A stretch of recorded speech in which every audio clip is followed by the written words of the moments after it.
What's up guys, this is going to be a benchmarking video on my LG Nexus 4. As you can see, I've taken off my live wallpaper because that can make a difference in the benchmarks, so I'm just going to be fair. I've got no recent apps, so let's go ahead and start off. I'm going to start off with Limpak because it's one of the quickest ones, and we'll run the single thread. We can see it's hitting 53.8. I'll do 3 runs on each. 52 and 53 we'll run the multi-thread.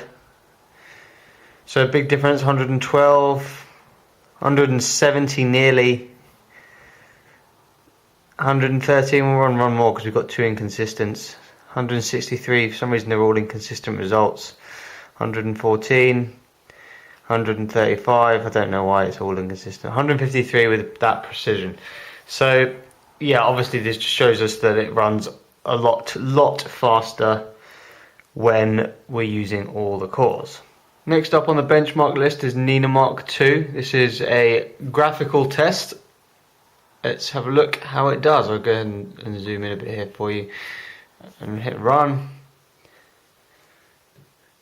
Don't know if you can see that little counter, but at the moment it's pretty much needle on 60 the whole time. And 60 is of course the frame cap.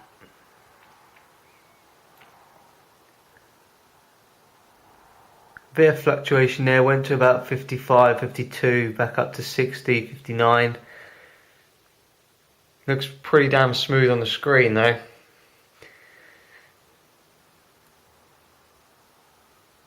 And we've got a score of 59.0 FPS. Not gonna, yeah, go on then, we'll publish it. And you can see it's right up there. And the best result, if you can read that, is the LG Nexus 4 hitting 59, but there isn't some of the newer devices on there. So a good score from the Adreno 320 in this device. Let's go ahead and close these out. And next up we will run Geekbench. Geekbench is a CPU benchmark. So let's go ahead and do this. And it's got a score of 1914. This does fluctuate. I have seen it score 2,100 has probably been my maximum, but that's still a pretty good score, 1914.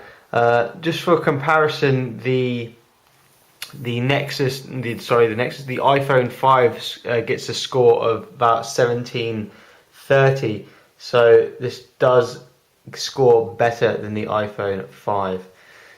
We'll get rid of this and we'll close it out.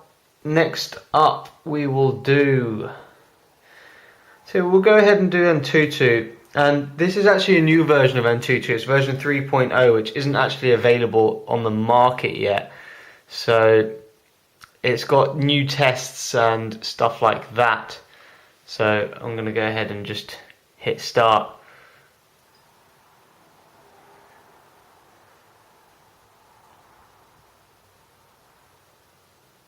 And we're on the graphical test now, and we can see it all looks pretty damn smooth. I mean, the next one's should go ahead and show us an FPS. So let's check that out.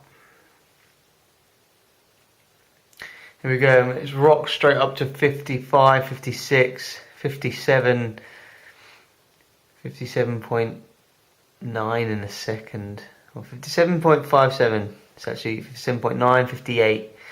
So a high FPS score of 58 there, and on this test, I don't know if you can read that, but it is getting 26, 25, 28, 23, 18. Like I said, this is the new Antutu, so the graphics tests are a little bit harder. If you want this to test your device on, you can just Google Antutu V3 in Google and you'll find it somewhere. High FPS score of 32 there. The Antutu's finished up and we've got a score there of 17,947. So let's go ahead and check that out in the chart. And you can see where they've put the Optimus G and the LG Nexus 4 top of the list. Let's check out the bar chart. Now mine doesn't quite score the heights of what theirs scored on the LG Nexus 4. I'm not really sure why that is.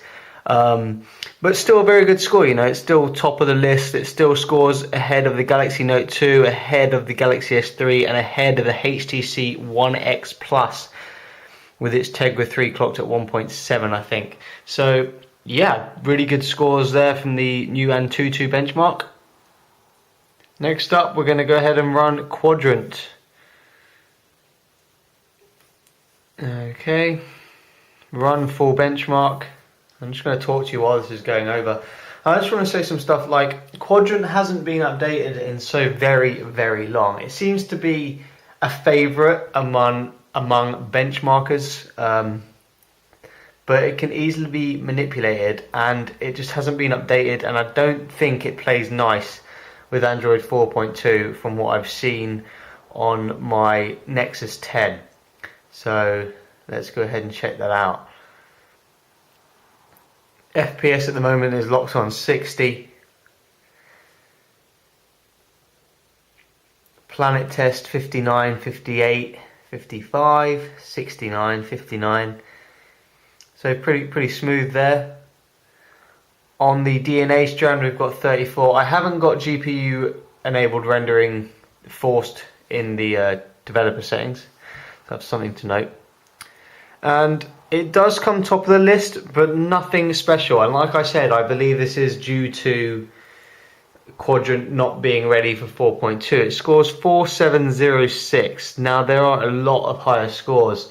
For example, the LG Optimus G that isn't on Android 4.2 scores something like 7000, and it has the same CPU in it. So that is something to note. I wouldn't take this by heart. It scores greatly above anything in the memory tests, and the CPU is still pretty damn high, but I think it should score better, and a very nice 3D score as well. And that's Quadrant done. We'll move on to, what haven't I done? Done. We'll leave GL benchmark to the last. We'll do Valermo. Valermo is, of course, a user experience benchmark. So I haven't ever actually run it on here. So let's go ahead and firstly we'll do the metal one, which just goes ahead and tests the CPU. So I'll run this and I'll skip to the end for the results. And it picks up a score of 617. So I'm going to go ahead and submit this score and see where it comes in the list of devices. And it's loading them now, and it does come top. If you have watched my videos, you'll see that my Nexus 10 scores way above the Nexus 4 here. So that's just something to note. But this device does come top of the phones, as you can see here. The next one is the HTC One X, coming at 613. This does score 617, so it has a very good quad-core CPU inside of it. Let's go ahead and test the HTML5 now, which is going to go and test, you know, the user experience of web browsing, do some browser benchmarks for me, and all that good stuff. So I'm going to go ahead and skip to the end because it's quite a long test. I'll see you guys later. And we're done, guys, and it scored a result of 1301. So if we go ahead and submit, let's check out where this comes in the list. And interestingly enough, you can see there, it's actually come below the Samsung Galaxy Nexus, which is very strange, with a score of 1318. Top score is 1625. So I'm not completely sure why that is. It scored very highly in the metal test, not very highly in the HTML5 browser test, which is very strange because, you know, this device is the quickest Android device I have used by far. If we go ahead now and do the last test, the GL benchmark, we will go ahead and skip all this.